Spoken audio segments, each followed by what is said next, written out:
इस संसार में जीवन जीने का सबसे समझदारी भरा तरीका है हमेशा भक्ति की अवस्था में रहना। बहुत से लोग मेरी इस बात से सहमत नहीं होंगे। इसका कारण ये है कि लोग बस भक्त होने का ढोंग करते हैं, वे वास्तव में भक्त नहीं होते, वो सिर्फ दिखावा कर रहे हैं। लेकिन आमतौर पर उन्हें भक्त होने का प्रमाण मिल जाता है। भक्त होने का मतलब प्रशंसक होना नहीं है। भक्त तो सभी कारणों से परे होता है। भक्त एक ऐसी दुनिया में होता है जहाँ कुछ भी सही या गलत नहीं, जहाँ कोई पसंद या नापसंद नहीं। भक्ति वो तरीका है जो आपको उस दुनिया में आसानी से ले जाता है। भक्ति प्रेम भी नहीं है। प्रेम तो एक फूल की तरह होता है। फूल सुंदर होता है, सुगंधित होता है, लेकिन मौसम के साथ वो मुरझा जाता है। भक्ति पेड़ की जड़ की तरह होती है, चाहे जो भी हो, ये कभी मुरझाती नहीं, हमेशा वैसी ही बनी रहती है। बसंत का समय हो तो पेड़ पर खूब पत्तियाँ आती हैं, पतझड़ आता है तो फूलों से लद जाता है, सर्दियाँ आती हैं ये उजड़ जाता है। बाहर चाहे जो चल रहा हो, लेकिन जड़ें अपना काम लगातार करती रहती हैं, एक पल के लिए भी इधर उधर विचलित नहीं होती। पेड़ का पोषण करने का जड़ों का जो मकसद होता है वो एक भी पल के लिए कम नहीं होता, भले ही उसकी सतह पर कैसे भी बदलाव हो। जड़ें कभी ऐसा नहीं सोचती कि कोई पत्ती बची न बचे, मैं क्या करूं, कोई फूल नहीं है तो मैं क्या करूं, कोई फल नहीं आ रहा है तो मैं काम क्यों करूं। ऐसा नहीं होता। जड़ें बस हमेशा अपना काम करना जारी रखती हैं। अगर कोई हमेशा सजगता पूर्वक काम में लगा रहता है, नींद में भी उसका काम जारी है, तो वो भक्त है। केवल भक्त ही हमेशा लगा रह सकता है। हो सकता है उसने कभी किसी की कोई पूजा न की हो, लेकिन फिर भी वो भक्त हो सकता है। वह उस अवस्था तक ध्यान, प्रेम या पूजा के जरिए पहुंचा हो, लेकिन अगर वो हरदम लगा हुआ है तो वो भक्त है। प्यारे सज्जनों, बहुत समय पहले की बात है, एक राजा था जो कि एक आश्रम को संरक्षण दे रहा था। यह आश्रम एक जंगल में था। इसके आकार और इसमें रहने वालों की संख्या में लगातार बढ़ोतरी होती जा रही थी, और इसीलिए राजा उस आश्रम के लोगों के लिए भोजन और वहाँ की इमारत आदि के लिए आर्थिक सहायता भी दे रहा था। यह आश्रम बड़ी तेजी से विकास कर रहा था।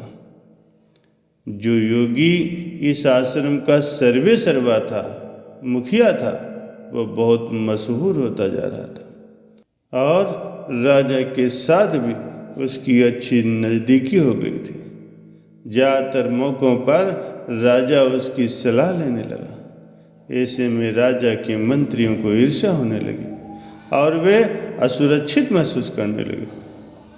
एक दिन उन्होंने राजा से बात की, हे राजन, राजकोष से आप इस आश्रम के लिए इतना पैसा दे रहे हैं, आप जरा वहाँ जाकर देखिए तो सही। वे सब लोग अच्छे खासे दिख रहे हैं, खाते पीते रहते हैं, मस्त रहते हैं, वे आध्यात्मिक तो लगते ही नहीं।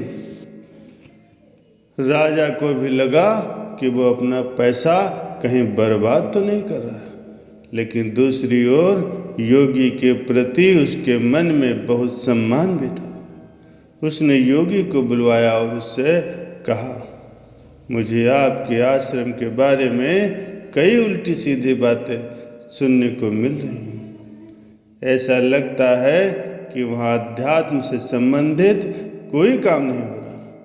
वहाँ के लोग अच्छे खासे मस्त मौला लग रहे हैं। ऐसे में मुझे आश्रम को पैसा क्यों देना चाहिए? योगी बोला, हे राजन, आज शाम को अंधेरा हो जाने के बाद आप मेरे साथ चलिए, मैं आपको कुछ दिखाना चाहता हूँ। रात होते ही योगी राजा को आश्रम की तरफ लेकर के चला। राजा ने भेष बदला हुआ था। सबसे पहले वे राज्य के मुख्यमंत्री के घर पहुंचे। दोनों चोरी छिपे उसके शयन कक्ष के पास पहुंचे। उन्होंने एक बाल्टी पानी उठाया, उस पर फेंक दिया। मंत्री चौंक कर उठ बैठा और गालियां बकने लगा। वे दोनों वहां से भाग निकले।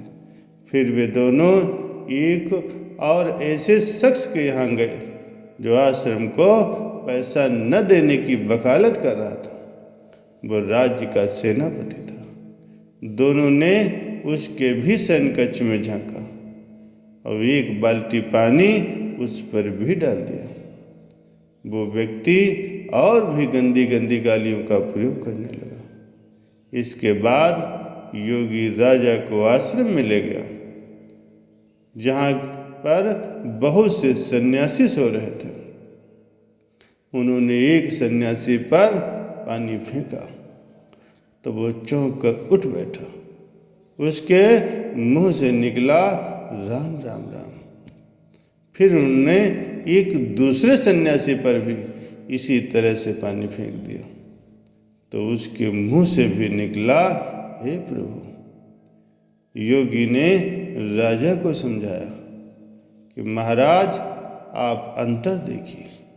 ये लोग चाहे जागे या सोएं, इनके मन में हमेशा ही भक्ति रहती। आप खुद फर्क देख सकते हैं। महाराज, ये भक्त ऐसे ही होते हैं। भक्त होने का मतलब ये कतई नहीं है कि आप दिन रात पूजा ही करते रहें। भक्त वो है जो बस हमेशा है भक्ति परमार्थ के कार्यों में लगा ही रहता। दिन रात सोते जागते बस उसका ध्यान अपने सद्गुरु में लगा रहता। वो अपने मार्ग से एक पल के लिए भी विचलित नहीं होता। वो ऐसा शख्स नहीं होता जो हर स्टेशन पर चढ़ता उतरता रहता है। वो हमेशा ही अपने मार्ग पर होता है, वहाँ से डिगता नहीं। अगर ऐसा नहीं है तो यात्रा बेवजह लंबी हो जाती है। भक्ति की शक्ति ही कुछ ऐसी है कि वो सृष्टा का भी सृजन कर सकती है। भक्ति में ऐसी गहराई होती है जो ईश्वर का भी सृजन कर सकती है, उसको प्रकट कर सकती है। जब भक्ति आती है तभी जीवन में गहराई भी आती है। भक्ति का अर्थ मंदिर में जाकर के सिर्फ राम राम कहना नहीं है। उसे भक्ति के लिए दिखावा करने की आवश्यकता नहीं होती। वो जो कुछ भी कर रहा है वो सिर्फ भक्ति के लिए कर रहा है, किसी को दिखाने की जरूरत नहीं है। जो इंसान अपने एकमात्र लक्ष्य के प्रति अर्थात भगवत प्राप्ति के प्रति एकाग्रचित्त है, वो जो भी काम कर रहा है उसमें वो पूरी तरह से समर्पित है, वही सच्चा भक्त कहलाया जा सकता है।